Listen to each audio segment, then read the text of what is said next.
Welcome to day 12 of the Advent Journal. Reflection. What have you learned this year?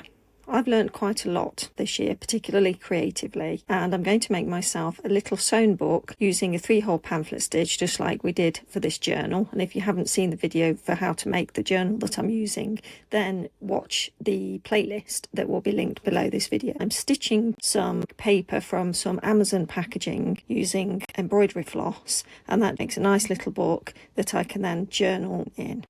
I've learnt that I really enjoy doing collage and making collage material, particularly using scraps of paper like old book pages. And I made these this year, and I've got a video on that as well if you'd like to see it.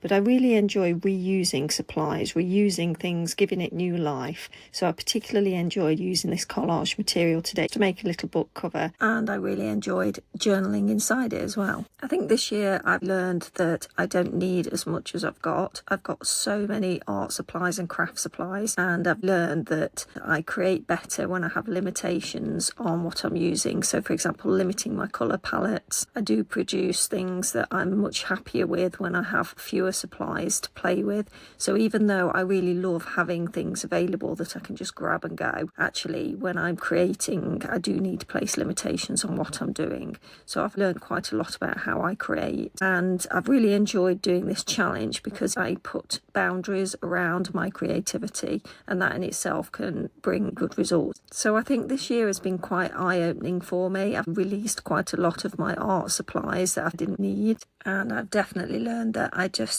don't need as much as I've got. I've learned that I particularly enjoy experimenting with art and crafts, and I think that's what gives me the joy. It's trying new things, giving things a go, and even though things don't always turn out perfectly, I've learned to accept myself. I've learned to accept my results as just being part of the journey, and I think that letting go of perfection and learning to just accept myself and my artwork has been really good for my creativity and growth. I feel like this year has been really good, and I've learned a lot about myself and my creativity. I hope you've enjoyed seeing this video. I've put my little book away now, and if you have, give me a thumbs up, and I look forward to seeing you in the next video. So you take care. Bye.